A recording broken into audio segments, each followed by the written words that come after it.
Good evening, எல்லோருக்கும் வணக்கம். So பெரிதும் எதிர்பார்க்கப்பட்ட எக்ஸாம் எழுதி முடிச்சுட்டு கண்டிப்பாக நான் கிளியர் ஆயிரும் இந்த எக்ஸாம். ஸோ இன்டர்வியூக்கு ரெடி ஆகிக்கலாம் அப்படின்னு நினச்சிக்கிட்டு இருந்த ஒரு எக்ஸாமு. ரிசல்ட் வரும்போது தான் தெரிஞ்சிச்சு. ஸோ ரொம்ப டிசப்பாயின்மெண்ட்டாக இருந்துச்சு. ஸோ ஓகே, ஸ்கோர் கார்டு வந்தப்போ தெரியும் என்ன தப்பு பண்ணியிருக்கோம் அப்படின்னு பார்த்துக்கலாம். ஸோ அப்படிங்கிற மாதிரி தான் நான் யோசிச்சுட்டு இருந்தேன். ரொம்ப நாள் கழித்து இன்றைக்கி தான் ரிலீஸ் பண்ணியிருக்காங்க. இந்தியன் பேங்க்கோட லோக்கல் பேங்க் ஆஃபீஸரோட ப்ரிலிம்ஸ் எக்ஸாமோட result, prelims or mains. So ஒரு ரவுண்டு தான் வச்சுருக்காங்க. ஸோ அதனுடைய ரிசல்ட் ஸ்கோர் கார்டு இன்றைக்கி ரிலீஸ் பண்ணியிருக்காங்க. ஸோ எனக்கு எக்ஸாம் 10/10/2024. ஓகேங்களா. இந்த இதுதான் நான் வாங்கின மார்க்கு. அதை அப்படியே பார்த்துக்குங்க. நான் இப்போது உங்களுக்கு டீட்டெயிலாக இது நான் என்ன தப்பு பண்ணேன் அப்படிங்கிறது நான் இதில் எக்ஸ்பிளைன் பண்ண போகிறேன். ஓகேவா? ஓகே. ஸோ எனக்கு 10/10/2024. ஸோ இந்த டேட்டில் தான் எக்ஸாம் நடந்துச்சு. எங்கே அப்படின்னு பார்த்தீங்கன்னா வென்யூ ஆலுவா, கேரளாவில். ஓகேங்களா. செகண்ட் ஷிஃப்ட்டில் நடந்தது தான். செகண்ட் ஷிஃப்ட்டில் நடந்துச்சு. எக்ஸாம் ரொம்ப நான் மெயின்ஸ் லெவலுக்கு இருக்கும். ஐபிபிஎஸ் பிஓ மெயின்ஸ் எப்படி இருக்கும், ஸோ அந்த மாதிரி இருக்கும்னு நினச்சிட்டு தான் நான் பயங்கர ப்ரிப்பேர் பண்ணிட்டு போயிருந்தேன். ஸோ கரண்ட் அஃபேர்ஸ் எல்லாம் பயங்கரமாக ப்ரிப்பேர் பண்ணிட்டு போயிருந்தேன். பயங்கரமாக என்ன சொல்கிறது, இன்டெப்த்தாக ப்ரிப்பேர் பண்ணிட்டு போயிருந்தேன். ஸோ ஆனால் நடந்ததே அங்கே வேறு. ஸோ ப்ரிலிம்ஸ் லெவலுக்கும் கம்மியாக தான் கேட்டிருந்தாங்க. பிஓவோட ப்ரிலிம்ஸ் லெவலுக்கும் கம்மியாக தான் கேட்டிருந்தாங்க. சரி, ஓகே, நமக்கு ஈஸினா எல்லாருக்கும் ஈஸி, நமக்கு கஷ்டம்னா எல்லாருக்கும் கஷ்டம் அப்படிங்கிற மைண்ட் செட்டில் தான் எக்ஸாம்ஸ் முடிஞ்ச அளவுக்கு எழுதிட்டு வந்தேன். ஸோ நான் என்ன தப்பு பண்ணேன் அப்படின்னா, அக்யூரஸி மெயின்டைன் பண்ணாமல் நான் போட்டது தான். ஸோ அதுவும் இதில் நான் பெரிய தப்பு பண்ணேன் அப்படின்னா ஜென்ரல் அவேர்னஸில் தான் நான் பண்ண பெரிய தப்பு.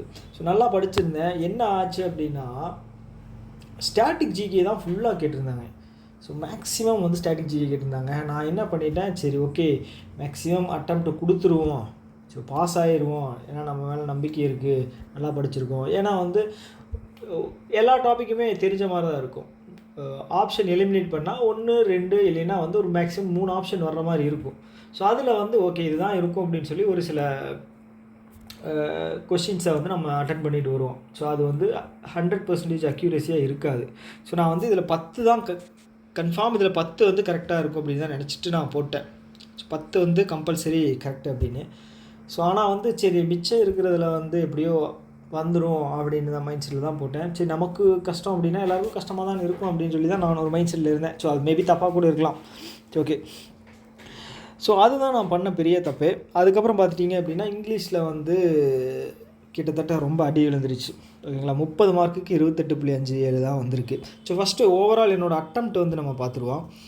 ஸோ மொத்தம் 136 அட்டெம்ப்ட் கொடுத்துருந்தேன். ஓகேங்களா. ஸோ ரீசனிங்கில் ஒரு கொஷின் நான் விட்டுட்டேன். எனக்கு நல்லா ஞாபகம் இருக்குது. ஒரு கொஷின் விட்டுட்டேன். அதுக்கப்புறம் பார்த்திங்க அப்படின்னா ஜென்ரல் அவேர்னஸ் 23, இங்கிலீஷில் 35க்கு 35 போட்டிருந்தேன். சரி ஓகே, இங்கிலீஷில் 100% அக்யூரேசி மெயின்டைன் பண்ண முடியாது, எனக்கு தெரியும். ஆனால் ரீசனிங்லேயும் குவான்ஸ்லேயும் நம்ம மேக்ஸிமம் போட்டுருவோம் அக்யூரேட்டாக அப்படின்னு சொல்லி தான் மைண்ட் செட்டில் தான் நான் போட்டிருந்தேன். ஓகேங்களா. ஓகே. அடுத்தது குவான்ஸில் 34, ஒன்று 2D மென்சுரேஷன். அது எனக்கு அந்த டாபிக் சுத்தமாக தெரியாது. ஸோ அதனால் நான் அதை ஸ்கிப் பண்ணிட்டேன்.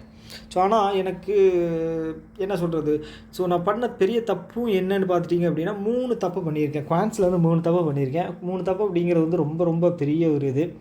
ஏன்னா ரீசனிங்கில் தப்பு பண்ணியிருந்தால் கூட சொல்லலாம். குவான்ஸில் ஆன்சர் போடுறோம் அப்படின்னா அது கரெக்டாக தான் இருக்கும்.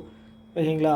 இல்லை அப்படின்னா ஆன்சரே வராமல் போயிடும். ஸோ இதுதான் 2 தான் பாசிபிலிட்டி நடக்கும். 3 தப்பாக இருக்குது அப்படிங்கும்போது எனக்கு ஸோ ரிசல்ட் அன்றைக்கி போன மந்த் டிசம்பர் மாதம் தானே வந்துச்சு. ஸோ ரிசல்ட் வந்த உடனே நேம் தேடி பார்த்தேன். நேம் இல்லை அப்படிங்கும்போதே ரொம்ப ரொம்ப என்ன சொல்கிறது, மனசு ஒரு மாதிரி சங்கடமாக இருந்துச்சு.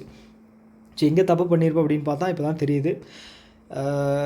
ஸோ என்னோடய டோட்டல் அட்டெம்ப்ட் 136. ஸோ 23 என்னோடய கெஸ்ட்டில் பார்த்துட்டிங்க அப்படின்னா 23. ஆனால் இது கரெக்டாக வந்திருக்கு அப்படின்னு எனக்கு தெரியலை. ஏன்னா நான் மார்க்கை டிடெக்ட் பண்ணி பார்க்கும்போது அது அக்யூரேட்டாக வரல.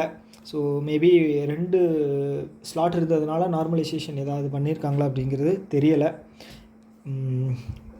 ஸோ ரீசனிங்கில் பார்த்துட்டிங்க அப்படின்னா டோட்டல் 44 அட்டன் பண்ணியிருக்கேன்னா, ஸோ 44 அட்டன் பண்ணால் ஒன்று தப்பாக இருக்குது அப்படின்னா 58.67 வர்றதுக்கு கரெக்டான ஒரு இது இருக்குது.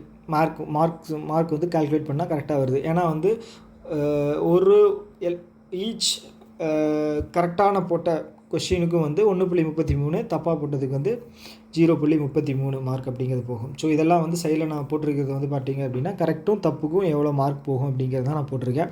ஓகேங்களா, ஒவ்வொரு கொஷினுக்கும். ஸோ அப்படி போகும்போது 45 அட்டன் பண்ணியிருந்தால் 58 67 வருது. 44 அட்டன் பண்ணி எப்படி 58 67 வந்துச்சு அப்படிங்கிறது எனக்கு தெரில. பேபி நார்மலைசேஷன் இருந்திருக்குன்னு நினைக்கிறேன். ஸோ 23 வந்து பார்த்துட்டிங்க அப்படின்னா இதுதான் பெரிய தப்பு. ஸோ தெரிஞ்ச ஒரு 15ஆவது அட்டன் பண்ணிட்டு வந்துருக்கலாம். பெரிய தப்பு பண்ணிட்டேன். ஒவ்வொரு எக்ஸாம்லேயும் எழுதி முடித்ததுக்கப்புறம் வந்து ஃபீல் பண்ணுற வேலையாகவே ரெகுலராக ஆயிடுச்சு. ஸோ 9 மார்க் தான் வந்துருக்கு. ஸோ இதில் தான் வந்து ரொம்ப ரொம்ப கம்மியாயிருச்சு.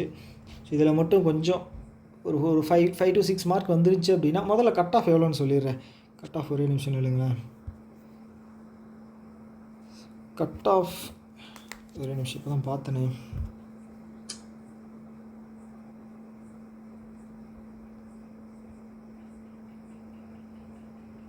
கட் ஆஃப் வந்து 156.25.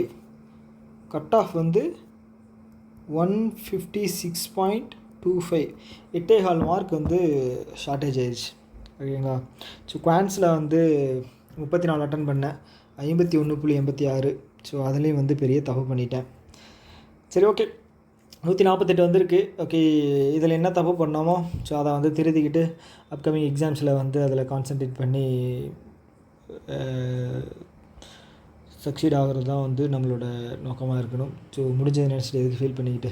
சரி, அப்படியே மறக்காமல் உங்களோட மார்க் என்ன அப்படிங்கிறதையும் நம்ம கமெண்ட் பாக்ஸில் சொல்லுங்கள். ஸோ உங்களுக்கு ஏதாவது நான் வாங்கின இந்த இது நான் இப்போ எக்ஸ்பிளைன் பண்ணேன் இல்லையா, இதில் ஏதாவது நான் என்ன வந்து சேஞ்ச் பண்ணிக்கணும் அப்படின்னு ஏதாவது தெரியுது அப்படின்னாலும் நீங்கள் எக்ஸ்பிளைன் கீழே வந்து சஜஷன்ஸ் கொடுக்கலாம். ஏன்னா இங்கிலீஷில் வந்து மார்க் கம்மியாக வாங்கியிருக்கேன், கரண்ட் அஃபேர்ஸ்லேயும் மார்க் கம்மியாக வாங்கியிருக்கேன். ஸோ ஏதாவது இருந்தால் சொல்லுங்கள். மறக்காமல் உங்களுடைய மார்க் எவ்வளோ வாங்கியிருக்கீங்க, நீங்கள் எவ்வளோ அட்டன் பண்ணீங்க, எந்த ஸ்லாட் அப்படிங்கிறத வந்து மறக்காமல் கீழே கமெண்ட் பாக்ஸில் சொல்லுங்கள். ஓகேவா. ஸோ இன்னொரு வீடியோ மீட் பண்ணலாம். Tata, bye by.